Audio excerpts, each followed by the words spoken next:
Y ya tenemos aquí con nosotros a Roy Campos, presidente de Consulta Mitofsky, y a Francisco Abundis, director adjunto de Parametría. Roy, Paco, muy buenos días, encantado que estén aquí con nosotros. Buenos días, Ray. Buen día, ¿cómo estás, Ray? Bueno, ya tenemos algo más de reposo, ya tenemos mucho más de información. Te pregunto, Roy, ¿cómo se va a redefinir el mapa político de este país durante los próximos 3 años? A ver, el mapa es muy claro, ¿no? Un país muy gobernado por Morena, en términos de los estados y de algunas ciudades, muy gobernado.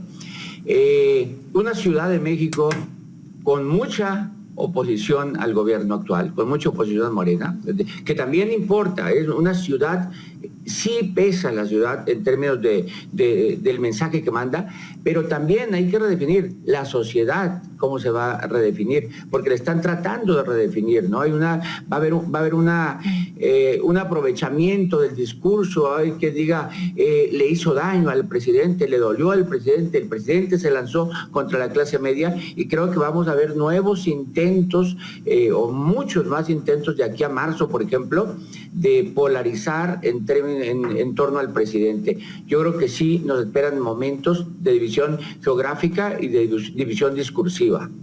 Oye, Paco, ayer vi de un experto o de un estudioso en las redes sociales precisamente la votación por secciones en toda la zona, toda la Ciudad de México, y ya cuando uno ve por secciones la votación, pues se da cuenta de que no es una división como el muro de Berlín, como hay estos memes, sino es algo mucho más complejo, porque está mucho más extendido.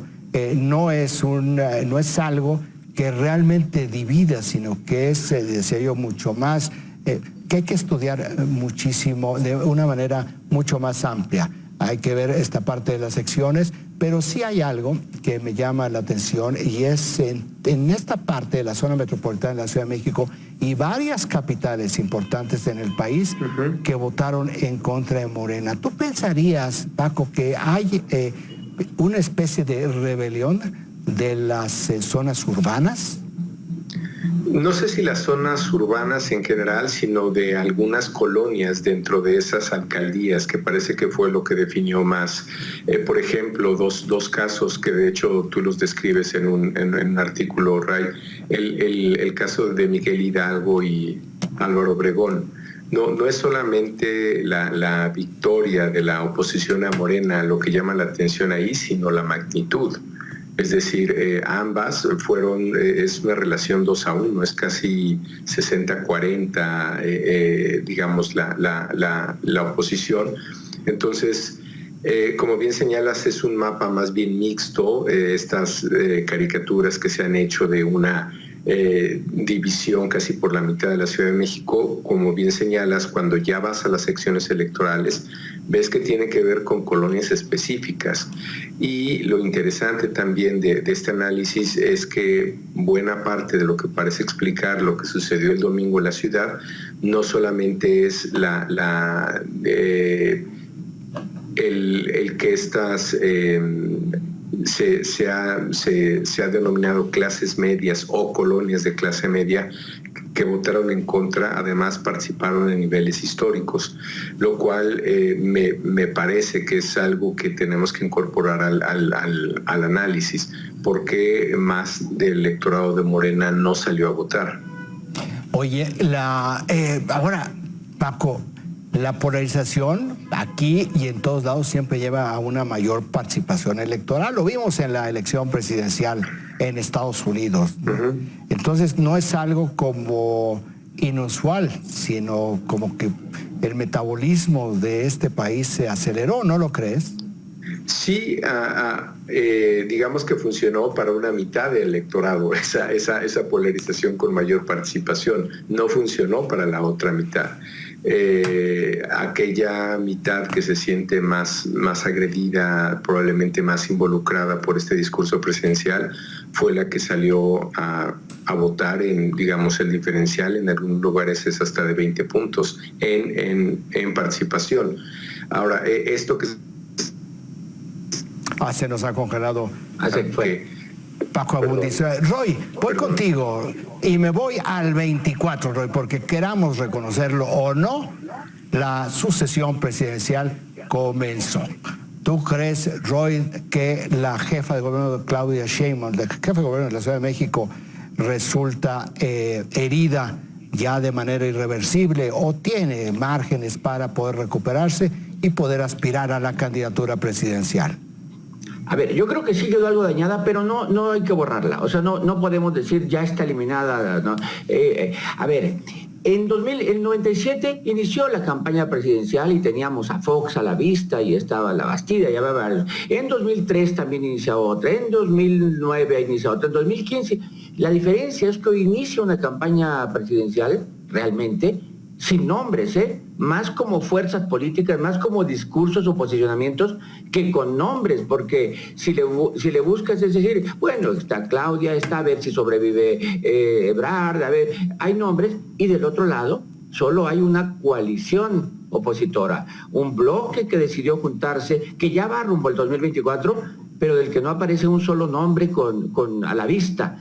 Entonces, la gran diferencia en otras ocasiones es que arrancamos al 24 con los caballos, pero sin los jinetes, ¿no? Ya están ahí listos. Oye, Roy, pero a ver, déjame regresar a la parte de Morena. Durante largo tiempo se ha discutido en la prensa, pues en las columnas políticas básicamente, que Claudia Sheinbaum va a ser la candidata del presidente López Obrador. Hay una enorme cercanía, una vieja relación política, sí, profesional, de una enorme lealtad por parte de la jefa de gobierno, que es algo que hemos visto, aprecia enormemente el presidente de la República. Tú mencionas a Marcelo Ebrard, lastimado por el tema de la línea 12 del metro. ¿Tú considerarías que el presidente López Obrador, conociéndolo como lo puedes conocer, porque realmente quizás ni él mismo se conoce a plenitud, está pensando en un plan B para el 24? Yo creo que ellos siguen siendo las dos figuras, una más lastimada que otra. La línea 12 lastimó más a Marcelo.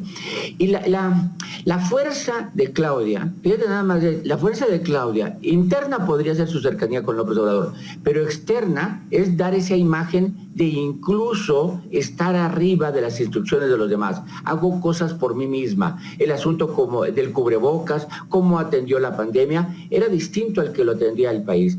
Esa lejanía con las decisiones de López Obrador también le daba su fuerza. Bueno, creo que las ha perdido últimamente. El asunto del bloque, del muro contra las mujeres, el asunto de muchas cosas ha ido perdiendo esa autonomía de decisiones, y entonces va a tener que arrastrar en el 24 también las campañas contra López Obrador, que podía haberla saltado.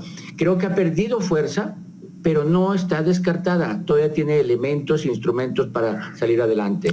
Paco, ¿tú crees que la elección presidencial en el 24 está abierta? Yo creo que si remitimos lo que pasó este domingo a los históricos, me parece interesante que lo que obtuvieron las principales fuerzas electorales fue casi una calca de lo que hicieron en el 18, que probablemente es también otra de las mayores sorpresas. Es decir, en el agregado, ese 18-19% que obtuvo Acción Nacional fue lo que obtuvo en el 18. El PRI, en todo caso, está un poco mejor, está un punto por arriba. El Verde está casi como se votó por él, el PT, y bueno, incluido el propio Morena. Es decir, en 3 años, a pesar de todo lo que ha sucedido en el agregado, independientemente de estos segmentos sociales de los que estamos hablando, da la impresión de que no cambió, no es que no haya pasado nada, pero por lo menos en comportamiento electoral, todo el mundo se quedó con lo que ya tenía desde el 18, o números muy parecidos. Ahora, respecto a la Ciudad de México, que creo que explica prácticamente todo lo que pasó en el diferencial que había en las mediciones, que prácticamente no bajaban de 40 Morena y queda en 35, 36, creo que casi todo lo explica la Ciudad de México. Es decir, si la Ciudad de México se hubiera comportado como el resto del país, hubiéramos tenido estos números que se tenían, donde se sobreestimó a Morena. Aquí la pregunta que sigue yo creo, y tiene que ver con tu razonamiento o con tu reflexión sobre Claudia Sheinbaum, es si el voto de la Ciudad de México se lo dedicaron al presidente o se lo dedicaron a Claudia, que no es lo mismo, se parece, pero me parece que son dos lecturas de las que sabremos más con encuestas de salida probablemente y otros análisis, pero mi impresión, mi intuición es que este voto digamos, que hace que pierda la mitad de la ciudad Morena, por lo menos en las alcaldías, mi intuición es que se lo dedicaron más al presidente. Roy, 2024, ¿nada para nadie? No, nada para nadie, nada para nadie, pero totalmente, no lo digo para afuera, no, es totalmente nada para nadie. Tú analizas el bloque a favor del presidente, el bloque en contra del presidente, y son menos de 3 puntos de diferencia. Es nada para nadie, sin una campaña, sin personas y faltando tanto tiempo, nada para nadie absolutamente. Pues celebremos la democracia. Roy Campos, Paco Abundis, muchas gracias por estar aquí con nosotros esta mañana. Síganse cuidando. Un gusto. Gracias, Ray. Cuídate.